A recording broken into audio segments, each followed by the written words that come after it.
Pride and Prejudice, Chapter 10. The day passed much as the day before had done. Mrs. Hurst and Miss Bingley had spent some hours of the morning with the invalid, who continued, though slowly, to mend, and in the evening Elizabeth joined their party in the drawing room. The loo table, however, did not appear. Mr. Darcy was writing, and Miss Bingley, seated near him, was watching the progress of his letter and repeatedly calling off his attention by messages to his sister. Mr. Hurst and Mr.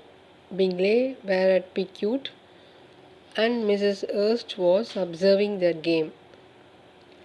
Elizabeth took up some needlework and was sufficiently amused in attending to what passed between Darcy and his companion. The perpetual commendations of the lady, either on his handwriting or on the evenness of his lines or on the length of his letter, with the perfect unconcern with which her praises were received, formed a curious dialogue and was exactly in union with her opinion of each. How delighted Miss Darcy will be to receive such a letter! He made no answer. You write uncommonly fast. You are mistaken. I write rather slowly. How many letters you must have occasion to write in the course of a year? Letters of business too. How odious I should think them.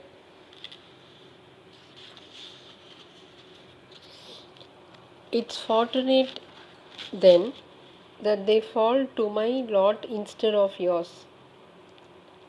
Pray tell your sister that I long to see her. I have already told her so once by your desire. I am afraid you do not like your pen. Let me mend it for you. I mend pens remarkably well. Thank you, but I always mend my own. How can you contrive to write so even? He was silent. Tell your sister I am delighted to hear of her improvement on the harp, and pray let her know that I am quite in raptures with her beautiful little design for a table, and I think it infinitely superior to Miss Grantley's. Will you give me leave to defer your raptures till I write again? At present I have not room to do them justice. Oh, it is of no consequence. I shall see her in January.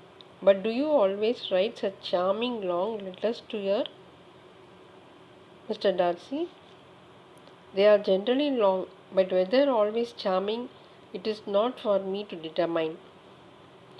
It is a rule with me that a person who can write a long letter with ease cannot write ill. That will not do for a compliment to Darcy, Caroline, cried her brother, because he does not write with ease.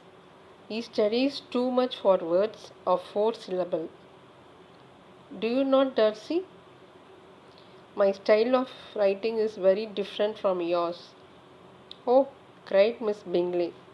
Charles writes in the most careless way imaginable. He leaves out half his words and bloats the rest. My ideas flow so rapidly that I have not time to express them, by which means my letters sometimes convey no ideas at all to my correspondents. Your humility, Mr. Bingley, said Elizabeth, must disarm reproof. Nothing is more deceitful, said Darcy, than the appearance of humility. It is often only carelessness of opinion and sometimes an indirect boast. And which of the two do you call my little recent piece of modesty? The indirect boast, for you are really proud of your defects in writing, because you consider them as proceedings from a rapidity of thought and carelessness of execution, which, if not estimable, you think at least highly interesting. The power of doing anything with quickness is always prized much by the possessor, and often without any attention to the imperfection of the performance. When you told Mrs. Bennet this morning that if you ever resolved upon quitting Netherfield, you should be gone in 5 minutes, you meant it to be a sort of panegyric of compliment to yourself. And yet, what is there so very laudable in a precipitance which must leave very necessary business undone, and can be of no real advantage to yourself or anyone else? Nay, cried Bingley, this is too much, to remember at night all the foolish things that were said in the morning. And yet, upon my honour, I believe what I said of myself to be true, and I believe it at this moment. At least, therefore, I did not assume the character of needless precipitance merely to show off before the ladies. I dare say you believed it, but I am by no means convinced that you would be gone with such celerity. Your conduct would be quite as dependent on chance as that of any man I know.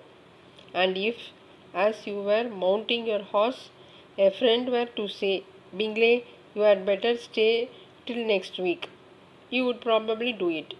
You would probably not go, and at another word, might stay a month. You have only proved by this, cried Elizabeth, that Mr. Bingley did not do justice to his own disposition. You have shown him off now much more than he did himself. I am exceedingly gratified, said Bingley, by your converting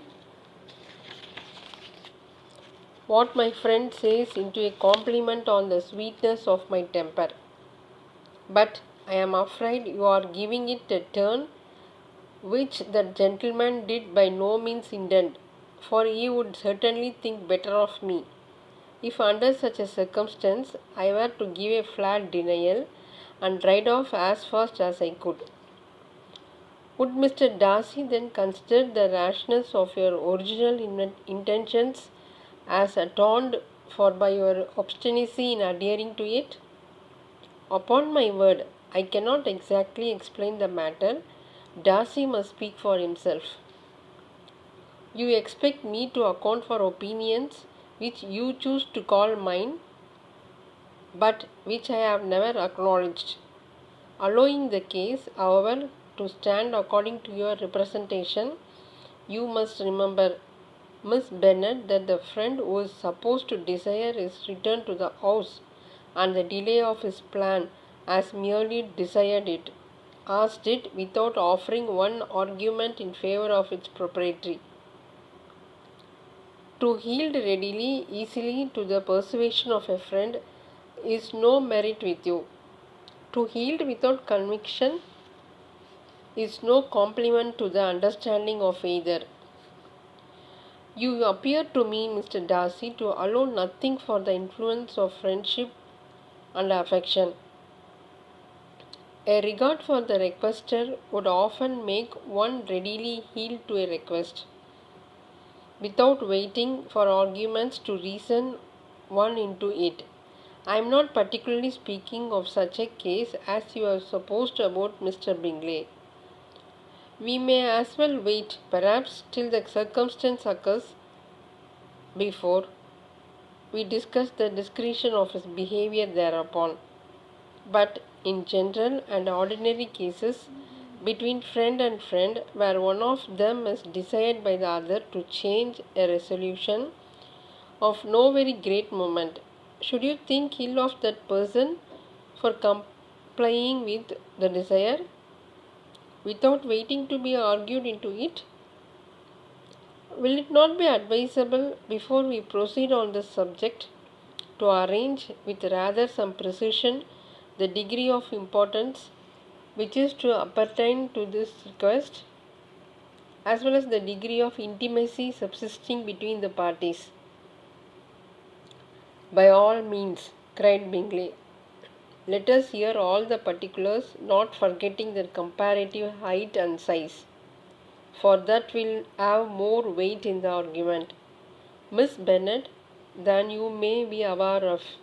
I assure you that if Darcy were not such a great tall fellow in comparison with myself, I should not pay him half so much deference.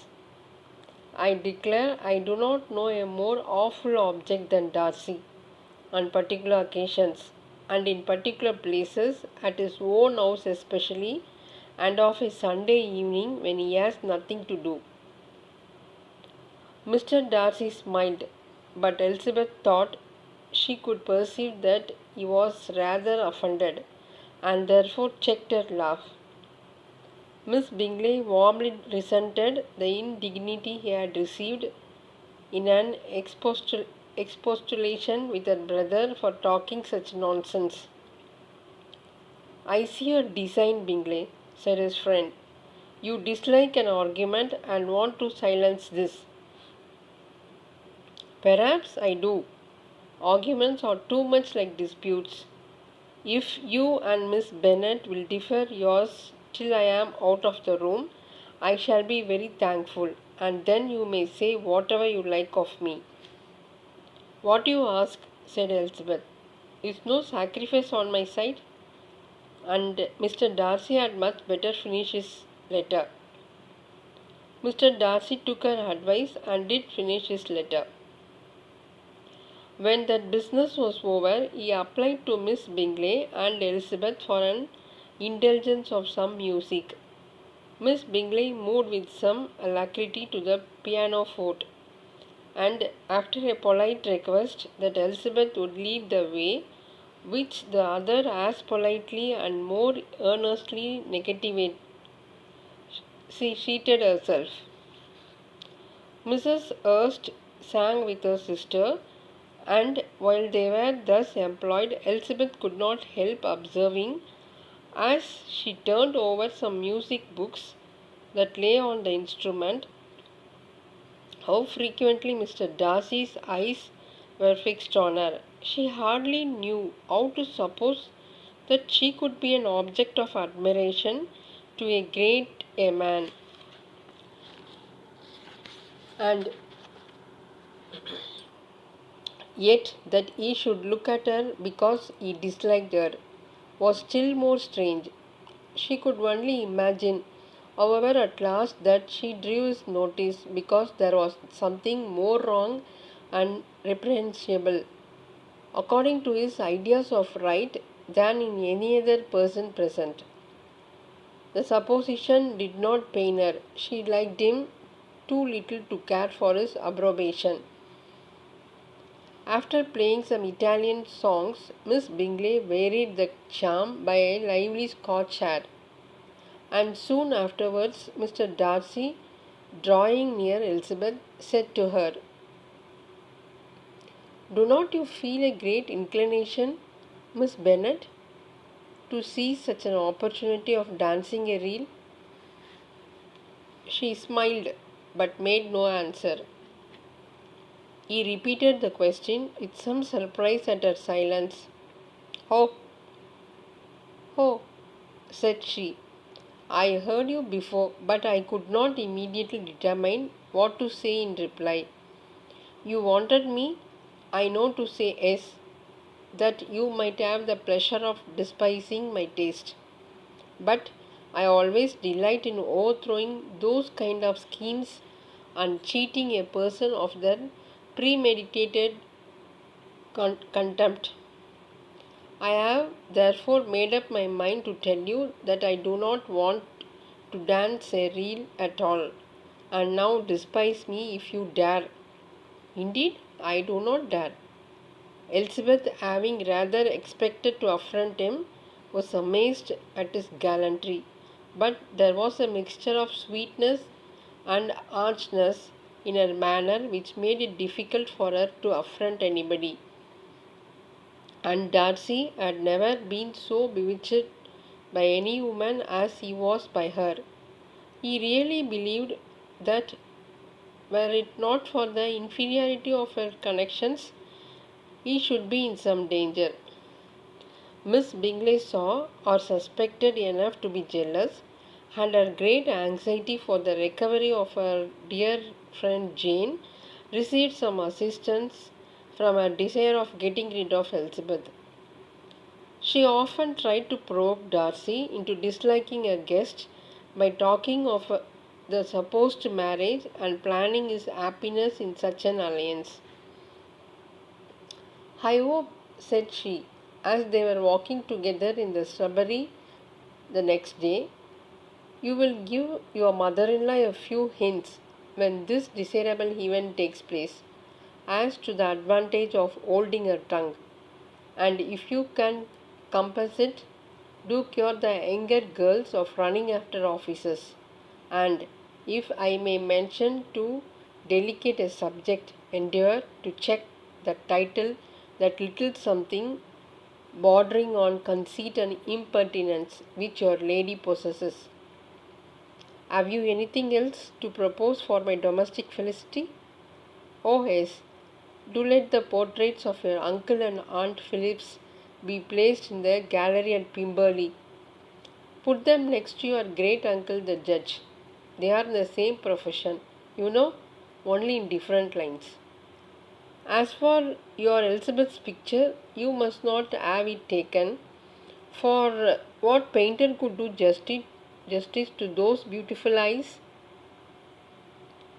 It would not be easy, indeed, to catch their expressions, but their color and shape and the eyelashes, so remarkably fine, might be copied. At that moment they were met from another walk by Mrs. Hurst and Elizabeth herself. "I did not know that you intended to walk," said Miss Bingley, in some confusion lest they had been overheard. "You used as abominably ill," answered Mrs. Hurst, "running away without telling us that you were coming out." Then, taking the disengaged arm of Mr. Darcy, she left Elizabeth to walk by herself. The path just admitted three. Mr. Darcy felt the rudeness and immediately said, "This walk is not wide enough for our party. We had better go into the avenue." But Elizabeth, who had not the least inclination to remain with them, laughingly answered, "No, no, stay where you are. You are charmingly grouped, and appear to uncommon advantage. This picturesque would be spoilt by admitting a fourth. Goodbye."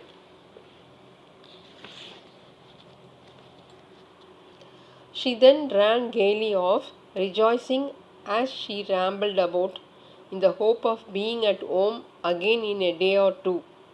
Jane was already so much recovered as to intend leaving her room for a couple of hours that evening. End of chapter 10.